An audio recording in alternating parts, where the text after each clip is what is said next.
شادی کے بعد میرے شوہر کا 12 سالہ بھانجا ہر رات ہمارے کمرے میں آ کر ضد کرنے لگتا۔ مامی، اپنا موبائل دیں، مجھے آپ کی شادی کی مووی دیکھنی ہے۔ میں اسے منع کرتی تو شوہر کہتا کہ بچہ ہے، ضد کرتا ہے تو دے دو۔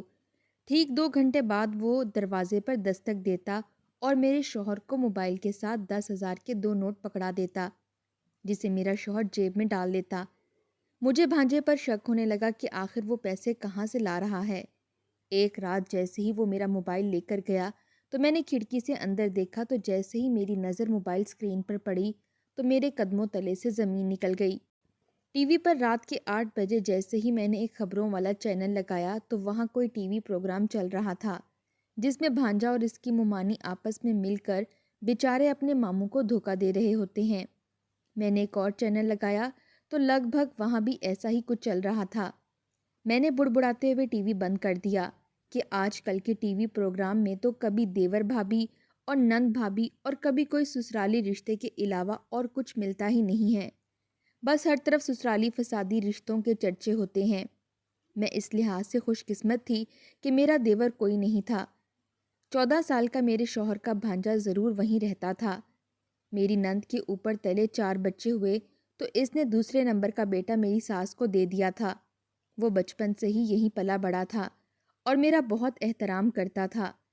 ابھی میں نے ٹی وی بند کیا ہی تھا کہ میری نظر وال کلاک پر گئی۔ رات کے 8 بج رہے تھے۔ اب تک تو میرے شوہر کو آ جانا چاہیے تھا۔ 5 بجے دفتر سے چھٹی ہوتی تھی اور وہ 6 بجے تک آ جاتے تھے، مگر آج تو 2 گھنٹے زیادہ ہو گئے تھے اور وہ ابھی تک نہیں آئے تھے۔ انہی کا تو انتظار کرتے کرتے ٹی وی لگا کر بیٹھ گئی تھی کہ تھوڑا وقت کٹ جائے گا، مگر جب 9 بج گئے تو میری پریشانی سوا نیزے پر پہنچ گئی کہ میرے شوہر کو کیا ہوا، کہیں ان کے ساتھ کچھ برا تو نہیں ہو گیا۔ وہ فون بھی تو نہیں اٹھا رہے تھے۔ آخر میں نے فاروق، جو کہ میرے شوہر کا بھانجا تھا، اس کے کمرے میں چلی گئی۔ وہ سو رہا تھا۔ میں نے اسے جگایا اور کہا کہ جاؤ اپنے ماموں کا پتہ کراؤ، ابھی تک کیوں نہیں آئے۔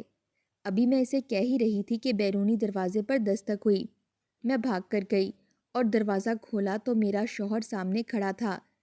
ابھی میں اس کی خیریت پوچھنے ہی لگی تھی کہ نظر اس کے برابر کھڑی ہستی پر پڑی اور میری ہستی زلزلوں کی زد میں آ گئی۔ وہ میری سوکن لے آیا تھا۔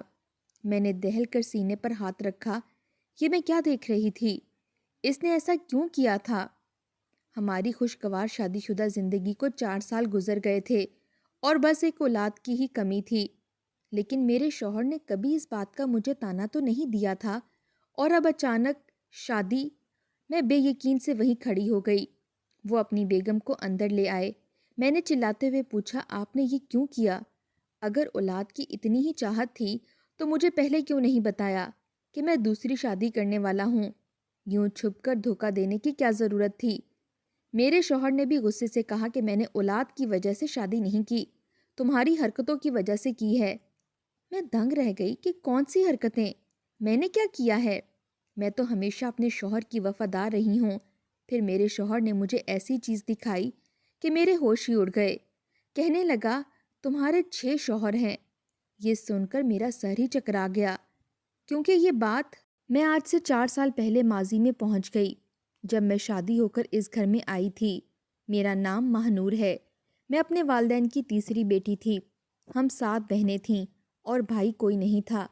ایک ابا اکیلے کمانے والے اور باقی سب کھانے والے، تو بڑی مشکل سے گزارا ہو رہا تھا۔ ابا نے بیٹے کی خواہش میں بیٹیوں کی لائن لگا دی تھی اور اب ان کی شادی کی فکر میں ابا وقت سے پہلے ہی بوڑھے ہو رہے تھے۔ میری بڑی بہن نے چھوٹی سی عمر میں ہی گھر کے کام کاج سیکھنے شروع کر دیے تھے اور اماں سے سلائی سیکھ کر ابا کے بوجھ کو تھوڑا کم کرنے کی کوشش کرنے لگی تھی۔ دوسرے نمبر والی باجی نے بھی سلائی سیکھ کر لوگوں کے کپڑے سینے شروع کر دیے۔ اماں اور ابا کو مجھ سے بھی یہی امید تھی کہ میں بھی گھرداری سیکھ کر کچھ ہنر سیکھ لوں گی، مگر میں شروع سے ہی باغی طبیعت کی حامل تھی۔ مجھے اپنے گھر کا ماحول کبھی پسند نہیں آیا تھا، جہاں اپنی خواہشیں ماننی پڑتی ہیں اور ایک ایک چیز کے لیے ترسنا پڑتا ہے۔ میں اپنی بہنوں کی نسبت تھوڑی گوری چٹی تھی اور مجھے اس بات کا پورا پورا احساس تھا۔ میں اپنی ماں اور بہنوں کی طرح ایک غریب گھر سے دوسرے غریب گھر میں ہرگز نہیں جانا چاہتی تھی۔ میں نے اپنی ماں سے صاف کہہ دیا تھا کہ میں کسی امیر گھر میں شادی کروں گی، یا پھر کسی ایسے گھر میں جہاں لوگ زیادہ نہ ہوں، اور میں رانی بن کر راج کروں۔ قسمت نے جلد ہی مجھے موقع دے دیا اور میری ملاقات عفان سے ہو گئی۔ میں اپنی دوست کی شادی میں گئی تھی اور وہ میری دوست کے بابا کے رشتہ دار تھا۔ اس کی خوبصورت پرسنالٹی کے پیچھے بہت ساری لڑکیاں تھیں، مگر میں نے اپنی دوست سے صاف کہہ دیا تھا کہ تم میری بات کرواؤ اس سے۔ اپنی دوست کے ذریعے میری اس سے بات چیت شروع ہوئی تھی تو معلوم ہوا کہ وہ اکیلا ہے، ماں باپ نہیں ہیں، اپنے چھوٹے 10 سالہ بھانجے کے ساتھ رہتا ہے اور اس کی بہت اچھی جگہ نوکری ہے۔ میں نے سوچا مجھے اس سے بڑھ کر پھر کوئی اچھا رشتہ نہیں ملے گا۔ یوں میری دوست نے اس کو میرے لیے قائل کر کے ہمارے گھر رشتہ لینے بھیج دیا۔ اس کا چھوٹا 10 سال کا بھانجا بھی ساتھ تھا۔ مجھے وہ چھوٹا سا لڑکا بالکل اچھا نہیں لگا، کیونکہ اس کی شکل پر صاف نظر آ رہا تھا کہ وہ اپنے ماموں کی شادی سے خوش نہیں ہے۔ میں نے سوچا بچہ ہے، اس سے پیار سے پیش آؤں گی تو وہ مان جائے گا۔ میری شادی ہو گئی۔ ابھی میرا شوہر کمرے میں آیا ہی تھا کہ اس کے بھانجے کی چیخ سنائی دی۔ ہم بھاگ کر باہر گئے تو وہ سیڑھیوں سے گر کر چوٹ لگوا بیٹھا تھا۔ میرا شوہر اسے اپنے کمرے میں لے آیا اور باقی کی ساری رات وہ اپنے بھانجے کی دلجوئی میں لگا رہا اور میں جلتی رہی۔ مجھے سمجھ نہیں آ رہی تھی کہ وہ لڑکا اپنے ماموں کی شادی سے خوش کیوں نہیں ہے۔ اسے اپنا ماموں شیئر کرنا برداشت نہیں ہو رہا تھا۔ میرے شوہر کے والدین کچھ ماہ پہلے ہی فوت ہوئے تھے۔ تب سے فاروق اپنے ماموں سے زیادہ ہی اٹیچ ہو چکا تھا، اس لیے میں اس سے برداشت نہیں تھی۔ رفتہ رفتہ میرے شوہر کو بھی یہ بات سمجھ میں آ گئی، مگر انہوں نے مجھے سمجھایا کہ چھوٹا بچہ ہے، تم اسے پیار سے ہینڈل کرو گی تو وہ تمہارے ساتھ ٹھیک ہو جائے گا۔ خدا گواہ ہے کہ میں نے پورے 2 سال فاروق کے نخرے سہے، کوشش کی کہ وہ مجھے قبول کر لے، مگر وہ الٹا اپنے ماموں سے میری الٹی سیدھی شکایتیں لگاتا اور مجھے ڈانٹ پڑواتا۔ میں نے بھی سوچ لیا تھا کہ بس اب بہت اچھا بن کر دیکھ لیا، اب اسے گھر سے نکلوا کر ہی رہوں گی۔ میں نے اپنے شوہر کے کان بھرنے شروع کر دیے کہ آپ کے بھانجے کی دوستی اپنی عمر کے بڑے لڑکوں سے ہونے لگی ہے۔ کل میں نے اسے سگریٹ پیتے بھی دیکھا تھا۔ میں نے خود ہی سگریٹ کی ایک ڈبیا اس کے اسکول بیگ میں چھپا دی اور میرے شوہر نے جب تصدیق کرنے کی خاطر اس کا اسکول بیگ کھولا تو اس میں سے سگریٹ کی ڈبیا نکلی۔ وہ بہت کہتا رہا کہ یہ میری نہیں ہے، مگر میرے شوہر نے اس کی ایک نہ مانی اور میرے مشورے پر اسے گھر سے دور بورڈنگ اسکول میں داخل کروا دیا۔ وہ روتا رہا، مگر اس کی اچھی صحبت اور بہتر مستقبل کی خاطر میرے شوہر نے اس کو گھر سے دور بھیج ہی دیا۔ وہ 2 سال سے وہیں تھا اور میری زندگی تو جیسے جنت بن گئی تھی۔ کوئی پریشانی اور کوئی جھنجھٹ نہیں تھا، بس سکون ہی سکون تھا۔ میں خوش تھی کہ اب وہ 5 سال وہیں رہے گا۔ شروع میں تو اس نے چھٹیوں میں گھر آنے سے بھی منع کر دیا تھا۔ میں بھی خوش تھی کہ اچھا ہے، چند دن بھی نہ آئے۔ مجھے امید تھی کہ اگلے سال بھی نہیں آئے گا، مگر میری امیدوں پر اس وقت پانی پھر گیا جب وہ اس بار کی چھٹیوں میں گھر آ گیا۔ میں نے پورے 2 سال بعد اسے دیکھا تھا۔ اس نے قد نکال لیا تھا اور 14 سال کا تو لگتا ہی نہیں تھا۔ اپنی عمر سے 2 برس بڑا ہی لگتا تھا۔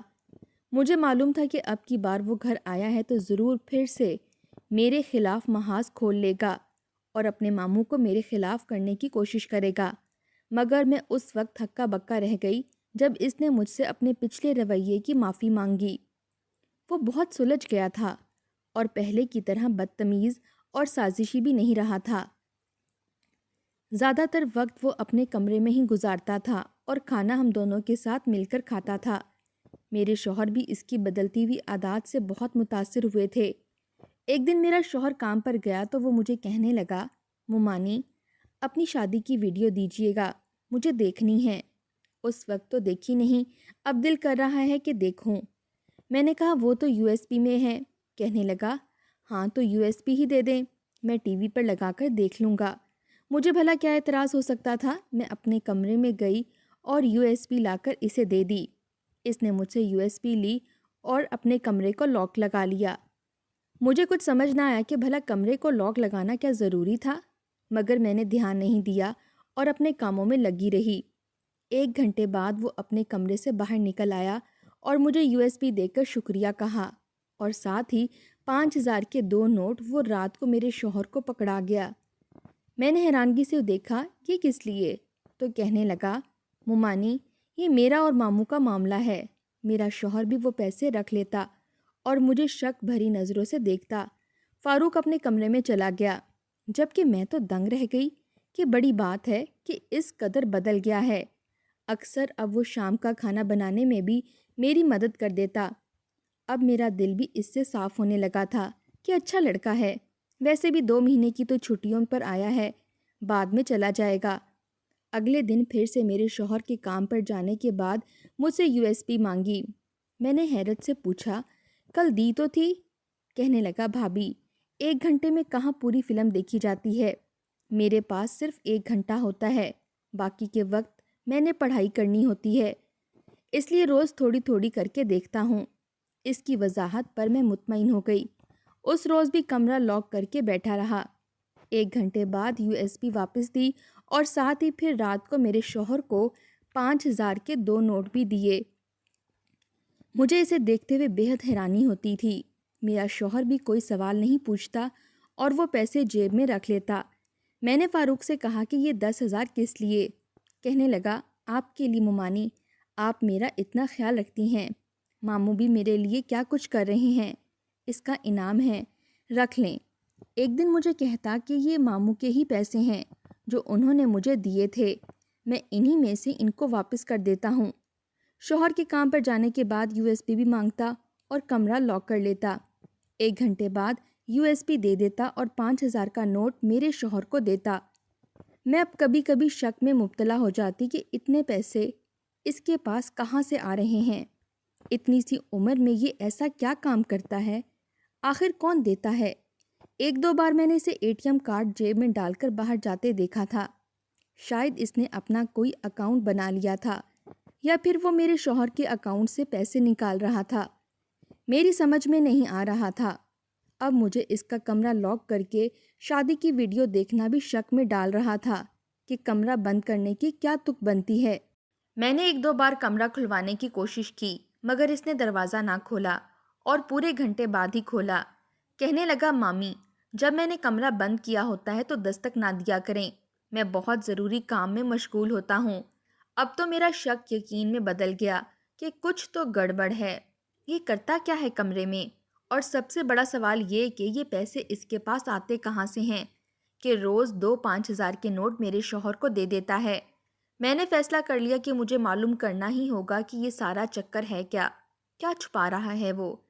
اگلے دن وہ شام کے وقت گھر سے باہر نکلا تو میں بھی اس کے پیچھے پیچھے گئی کہ دیکھوں تو صحیح یہ جا کہاں رہا ہے۔ وہ بینک گیا تھا۔ میں بینک دیکھ کر حیران رہ گئی کہ وہ یہاں کیا کر رہا ہے۔ اس کی تو عمر بھی اتنی نہیں ہے کہ اس کا اپنا اکاؤنٹ بنا ہوا ہو، اور فرض کیا کہ اگر بنا بھی ہے تو وہ کون سا کما سکتا ہے جو اس طرح آ کر پیسے نکلوائے۔ یہ سب کیا تھا؟ میرا سر چکرانے لگا۔ بینک سے سیدھا وہ گھر آیا تھا اور آتے ہی اپنے کمرے میں چلا گیا اور کچھ دیر بعد USB لے کر اپنے کمرے میں چلا گیا۔ میں نے کمرے کے بند دروازے سے کان لگائے۔ شادی کی ویڈیو تھی، اس کے بیک گراؤنڈ میں تیز میوزک بھی تھا۔ اگر وہ ویڈیو دیکھ رہا تھا تو میوزک کی آواز بھی آنی چاہیے تھی، مگر کمرے کے اندر سناٹا تھا، جیسے کوئی کمرے میں ہے بھی یا نہیں۔ اب تو میں نے پکا فیصلہ کر لیا کہ مجھے خود اندر جا کر دیکھنا ہوگا کہ وہ کرتا کیا ہے۔ میں نے پلان بنایا کہ مجھے کیا کرنا ہے۔ اگلے دن جیسے ہی اس نے شادی کی ویڈیو مانگی، میں نے اسے USB دے دی۔ اس سے پہلے کہ وہ کمرے میں جا کر بند ہوتا، میں نے کہا، میری طبیعت ٹھیک نہیں ہے، میں سونے جا رہی ہوں، جب اٹھوں گی تو USB دے دینا۔ کہنے لگا، ٹھیک ہے ممانی۔ میں نے کہا، اچھا جاؤ ذرا باہر دیکھو کون ہے۔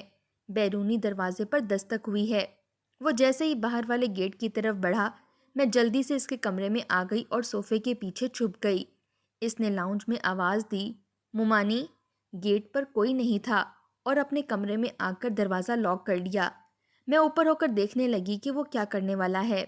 اس نے اپنا کمپیوٹر کھولا اور USB ٹی وی پر لگا دی۔ کچھ دیر بعد وہ اپنے کمپیوٹر پر لگا رہا تھا اور پھر ٹی وی پر ایک شادی کی ویڈیو چلنے لگی۔ اس ویڈیو کو دیکھ کر میرے ہوش اڑ گئے، کیونکہ وہاں ٹی وی پر دلہن میں ہی نظر آ رہی تھی، لیکن باقی سب کچھ مختلف تھا۔ دولہا کوئی اور تھا، رشتہ دار کوئی اور تھے، شادی کا سارا سیٹ اپ بھی کچھ اور ہی تھا۔ میرے حواس خطا ہو گئے کہ یہ کیا کر رہا ہے، یہ کیسے ممکن ہے کہ میں اس طرح کسی اور ویڈیو میں نے اسی وقت اپنی جگہ چھوڑی اور اس کی طرف آ کر غصے سے دیکھا۔ وہ مجھے اپنے کمرے میں دیکھ کر بے حد گھبرا گیا۔ اسے جیسے امید نہیں تھی کہ میں اس کے کمرے میں آ جاؤں گی۔ ہکلا کر پوچھنے لگا، ممانی آپ یہاں میرے کمرے میں؟ میں نے کہا ہاں، تمہارے کمرے میں، کیونکہ مجھے شک ہو رہا تھا کہ تم اپنے کمرے میں گھنٹہ بھر لاک لگا کر کیا کرتے ہو۔ اسی لیے آج یہاں چھپ گئی کہ دیکھ سکوں، اور میں نے دیکھ بھی لیا۔ میں نے ٹی وی کی طرف اشارہ کرتے ہوئے کہا کہ یہ سب کیا چل رہا ہے، کیا ڈرامہ ہے؟ مجھے جلدی سے بتاؤ، ورنہ میں ابھی تمہارے ماموں کو کال کر کے بلا لوں گی۔ وہ جلدی سے کہنے لگا، نہیں نہیں ماموں کو مت بلائیے گا، میں آپ کو سب سچ بتاتا ہوں۔ میں اصل میں ویڈیو ایڈیٹنگ سیکھ رہا ہوں۔ ماموں کو اور آپ کو صرف اس لیے نہیں بتایا کیونکہ ماموں غصہ کرتے ہیں کہ پہلے تعلیم تو مکمل کر لو۔ وہاں بورڈنگ اسکول میں بہت سے لڑکے ایڈیٹنگ کرتے تھے، تو ان کی طرف دیکھ دیکھ کر مجھے بھی شوق ہونے لگا اور میں بھی سیکھنے لگ گیا۔ ہم لوگ صرف شوقیہ کرتے تھے، مگر پھر ویڈیو ایڈیٹنگ کے پروجیکٹ ملنے لگے اور ہمیں اس کے بدلے پیسے ملنے لگے۔ میں نے کہا وہ سب تو ٹھیک ہے، مجھے یہ بتاؤ کہ میری شادی کی ویڈیو کیوں مانگتے تھے تم؟ اسے بھی ایڈٹ کر رہے تھے نا؟ کہنے لگا، ممانی میں زیادہ کچھ نہیں کر رہا تھا، بس دولہا اور دلہن کے چہرے بدل رہا تھا۔ مجھے شادی کی ویڈیو ایڈیٹنگ کرنے کا پروجیکٹ ملا تھا۔ کام بس اتنا تھا کہ کسی بھی شادی کی ویڈیو ایڈٹ کر کے اس میں دولہا دلہن کے چہرے بدل دینا تھا۔ میں بس یہی کر رہا تھا۔ آپ کی شادی کی ویڈیو ایڈٹ کے تھوڑے بہت تبدیلی کر کے نئی ویڈیو بنا لیتا تھا اور بہت سارے پیسے ملتے تھے، جن میں سے آدھے میں آپ کو دے دیتا ہوں۔ ابھی آپ جو دیکھ رہی ہیں ٹی وی پر، اس میں سے میں نے سب کچھ تبدیل کر لیا ہے۔ بس آپ کی جگہ کسی اور دلہن کا چہرہ لگانا ہے، پھر یہ تیار ہو جائے گی۔ میں کچھ سمجھ رہی تھی، لیکن ایسا کچھ تھا جو میری سمجھ میں بالکل نہیں آ رہا تھا۔ وہ کہنے لگا، ممانی اس میں کچھ غلط نہیں ہے، نہ ہی میں غلط کر رہا ہوں۔ لوگ اتنی مہنگی مہنگی شادی کی ویڈیوز نہیں بنواتے، کیونکہ فوٹوگرافر اور مووی میکر لاکھوں روپے لیتے ہیں۔ اس لیے 10,000 یا 15,000 لے کر وہ کسی بھی شادی کی ویڈیو میں اپنے چہرے فٹ کروا لیتے ہیں۔ میرے پاس تو کسی کی شادی کی ویڈیو نہیں تھی۔ آپ کی شادی کا خیال آیا تو میں نے سوچا کہ آپ سے ویڈیو لے لیتا ہوں۔ پلیز ماموں کو نہ بتائیے گا، وہ ڈانٹیں گے کہ پڑھائی کیا کرو، جبکہ میں پڑھائی بھی تو کرتا ہوں۔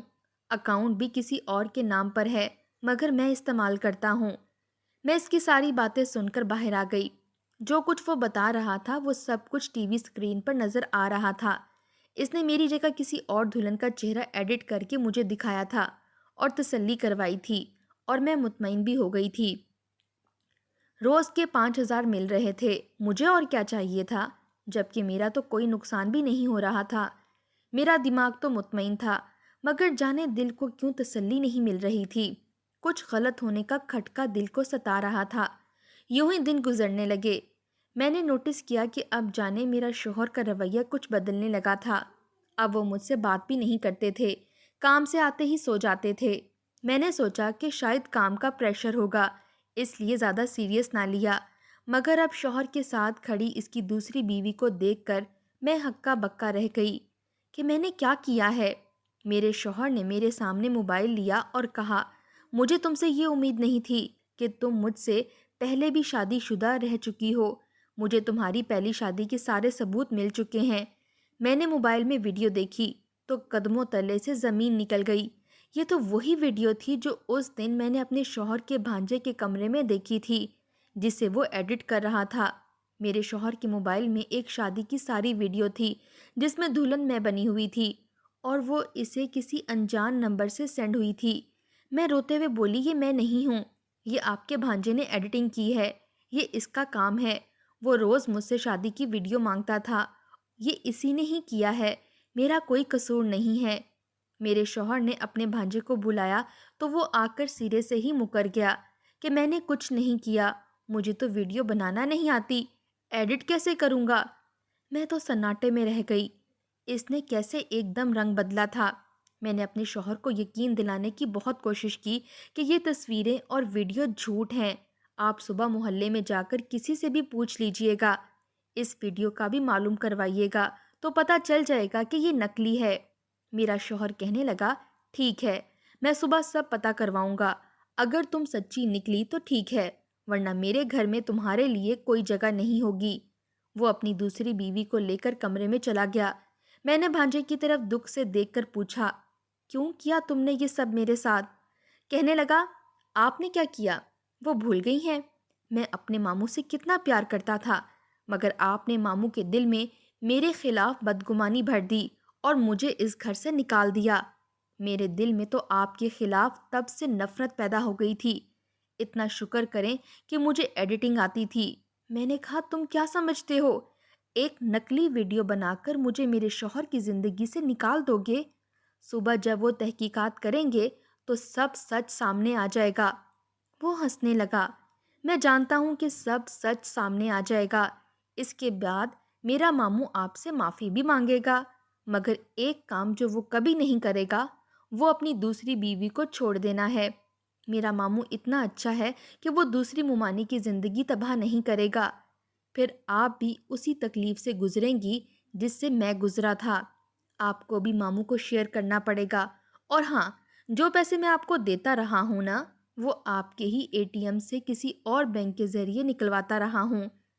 میں نے روتے ہوئے کہا کہ خدا غارت کرے تمہیں، تمہاری اتنی عمر نہیں جتنی گیم تم نے کی ہے۔ کہنے لگا، اب آپ اسی آگ میں جئیں گی جو آپ نے میرے اور ماموں کے بیچ میں لگائی تھی۔ میری چھٹیاں ختم ہو چکی ہیں، میں واپس جا رہا ہوں صبح۔ اگر ماموں کو سچ پتہ چل بھی گیا تو میں ان سے معافی مانگ لوں گا۔ میں ان کا بھانجا ہوں، وہ مجھے جلد یا دیر سے معاف کر دیں گے، لیکن اب آپ کو ان کی دوسری بیوی شیئر کرنی پڑے گی۔ اور ایسا ہی ہوا تھا۔ میرے شوہر کو جب سچ پتہ چلا تو مجھ سے معافی مانگنے لگا کہ اب اس بات کا کیا فائدہ تھا۔ وہ اپنی دوسری بیوی کو نہیں چھوڑ سکتا تھا کیونکہ اس کا کوئی قصور نہیں تھا۔ وہ مجھ سے بڑی چالاکی سے بدلہ لے چکا تھا۔